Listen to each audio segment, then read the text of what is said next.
Hey everyone, it's Jenna from Canadian Beats Media. Today I'm joined by Mallory Johnson, originally from Newfoundland, now based in Nashville, for our Stanfest edition of ZOOMIES. Welcome, Mallory. Hi, thanks for having me, Jenna. I'm so excited to get to chat with you again. It's gonna be fun. Yeah, it's always fun. So, first off, care to introduce yourself a bit more in depth for our listeners? Of course. Well, my name is Mallory Johnson, and as you said in the little intro, I am from Newfoundland and Labrador.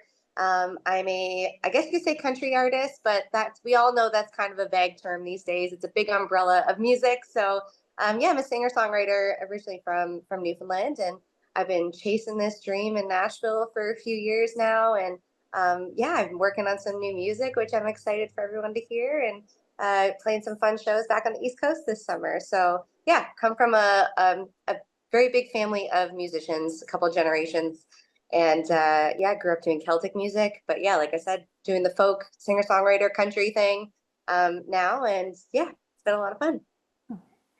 So, what does it mean to you to perform at Stan Rogers Folk Festival, where it's known for its dedication to celebrating songwriters? I am so excited. This has been a bucket list festival for me for quite some time.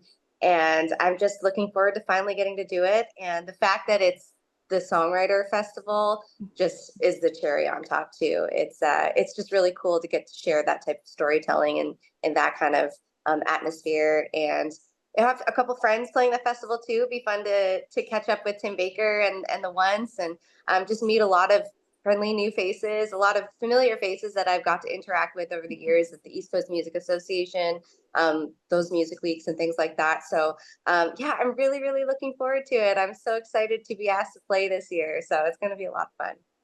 Okay. As part of a festival that honors the legacy of Stan Rogers, how do you incorporate storytelling into your performance to connect with the audience? Honestly, I try to put myself in the audience shoes as a listener and as a fan of music. When I go to a live show, my favorite part is not even necessarily the singing of the song. My favorite part is hearing the stories behind the song and Mhm. hearing the banter and hearing the little imperfections and just what's the reasoning behind this and the story behind this and that. And I think that's what makes a live show so entertaining. And that's what helps an audience connect to a song. Because if you just go and sing your songs, then the audience can just go home and put you on Spotify and they get the same experience. But I think the storytelling is what sets it apart from being an incredible live show and just listening to the music. So I think the storytelling is definitely the most important part, and yeah, it just makes you, it kind of breaks that fourth wall too. It just helps connect so much more to the fan and kind of give them an inside look to your brain, and even if they might relate to the song in a different way, it's always just really cool to hear, like I said, hear the stories behind the art. So yeah. Definitely.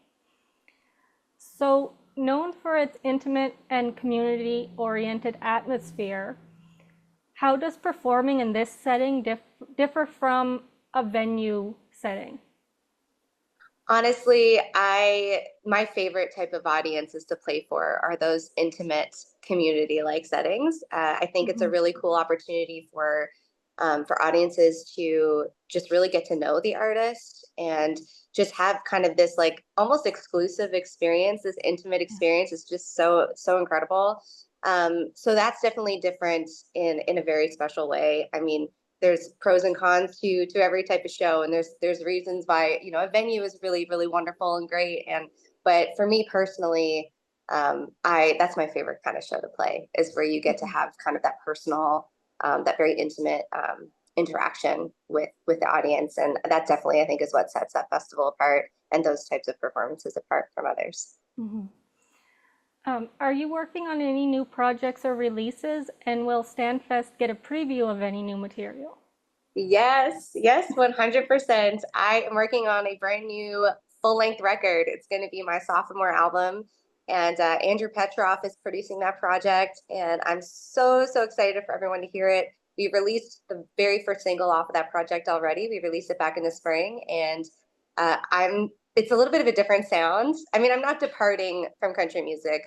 I love country music, but it's definitely a little bit of a different sound. We've been experimenting, with different arrangements and different approaches to the songs, and I'm really, really excited. We're definitely going to be dropping some new music in the coming months, and that record will be in 2025. That's the plan. Okay. So yeah, brand new spanking project, and the festival will definitely hear a lot of new music for sure. Okay, awesome. Mm. So the festival kicks off with The Circle Continues, Stanfest celebrates Bruce Guthrow. Mm-hmm. Do you have a favorite song or a favorite memory with Bruce? I actually have never got the chance to meet Bruce. Sadly, I wish I did. I do know his son, and I've got to hang out with his son a bunch, and he's an incredible writer. So the legacy has definitely been passed down in his family. So I unfortunately never got the chance to meet Bruce, but I'm just so excited to get to experience that celebration of him and his incredible legacy. And yeah, I'm just really proud to get to witness that and be a part of a festival that celebrates him and his life and his work. So yeah, I'm really looking forward to it. And are there any artists on this year's lineup that you're particularly excited to check out? I mean, I'm always excited to check out my friends. I think the ones are just absolutely incredible, and their hams on stage, they're so, so funny.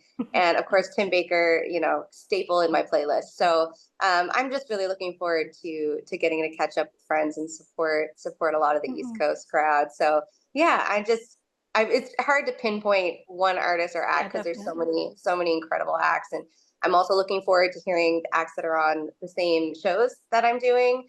A fellow Music NL artist, Nico Paulo, is on some of the shows with me, so I'm so excited to hear her play and do her thing. And yeah, so just excited to support the friends. So, So the next 5 questions are just for fun. yeah. What was the first festival you attended as a fan? Ooh, as a fan, that is tough. I mean, I would say it's definitely a festival that was in Newfoundland. I know the very first festival I attended in general, I was 3 years old at the Strawberry Jamboree on the west coast of Newfoundland in Codger Valley. And that was also the first time I was hauled up on stage. My mother was on the lineup, and she brought me up to sing a Barney song for the crowd. So once I got a taste of that, you couldn't get me off stage. But yeah, it was probably, well, that, I guess, technically. But, attending the Newfoundland Folk Festival pretty often, that was like an annual thing we would do. And yeah, but in terms of a country music festival, I would say maybe Cavendish Beach Music Festival. I haven't attended a lot of big music festivals. I mean, of course, outside of Newfoundland, and Newfoundland is so has a lot of incredible folk festivals and things like that. So yeah, that's a tough one. That was a long answer. I'm so sorry. That's okay. What's the first thing you do when you arrive at a festival? Get the beer tickets, maybe. Okay. Was the drinks there? No, I'm kidding. Kind of kidding. Kind of not kidding. Yeah, I mean, it's interesting because depends on, I guess, really the purpose you're going for. If you're there to party with your friends, that's one thing. But there's been times in the past where, like, no, I'm here for a specific artist, and I will be there before the gates open to stampede the stage and be there. I remember seeing Mumford and Sons in Simcoe, Ontario, and I'm one of those diehard fans. And me and my brother and my sister-in-law, we were literally at the gates hours before they opened, and we rushed the stage and we're like right there. So yeah, so I guess the first thing you do at a music festival, it kind of depends on the reason you're going, whether you're there to party or you're there actually to see a specific band play. So kind of changes. What's your go-to snack or meal when performing at a festival? Um, I heard this. I don't know who originally told me this. It was somebody, I think, at the Stephenville Theater Folk Festival, who introduced this to me, and I will take it to the grave because I love it. But salt and vinegar chips and sour candy is apparently really good for the vocal cords. So that's all you need to tell me about chips. And I'm like, okay, that's a good excuse to eat some chips. So I love having some snacks like that. I'm also like a Prosecco girl. If I have a rider of any sort and I'm allowed to have alcohol, I'll always make sure there's some Prosecco on the rider. Yep, Prosecco and chips. If you could create your dream festival lineup, and this can be living or dead, who would be your top 3 headliners other than yourself? Oh gosh, that is so hard.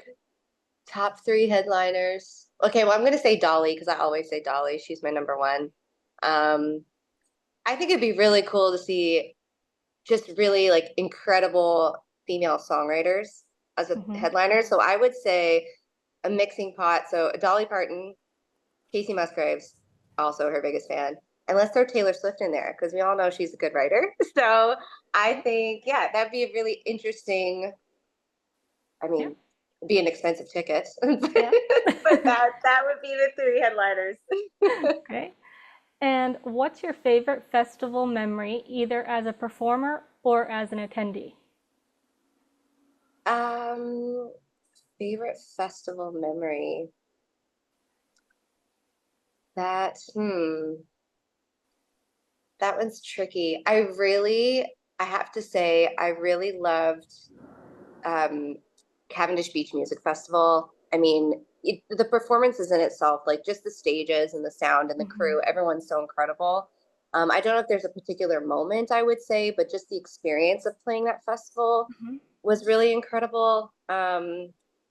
And like just the way that they take care of everybody backstage, the hospitality at that festival is just like second to none. I just loved that experience all around. Also the Woody Point, the Songwriter Festival in Woody Point, Newfoundland that I got to play last summer, I think was one of my favorite moments ever. I got to open for Serena Ryder, and it was the first time I got to play the song I had just released. I'm not going to say the title because I drop an F-bomb in the title, but it was the first time I got to share that song with an audience, and I just remember walking away from that show and just feeling my heart was so full, and it was a full room. It wasn't a huge venue, not a huge like big festival stage where you see like the big, there's pyro and screens and stuff like that, but it was this small beautiful little venue of a couple hundred people, and it was just, I think, what every artist and writer wants for an audience. They were super engaging and interactive, Hmm. and then you could hear a pin drop when you're singing, and then I just felt so well received, and I felt so Hmm. loved when I walked off that stage. And then getting to hang out with Serena was really cool too. So Yeah. yeah, I think that was a really beautiful moment for me, and that was a highlight for me last summer for sure. Okay, awesome. Mhm. So that's it for ZOOMIES Stanfest edition. Thanks for joining me and have a blast at the festival. Thanks so much for having me, Jenna. I appreciate it.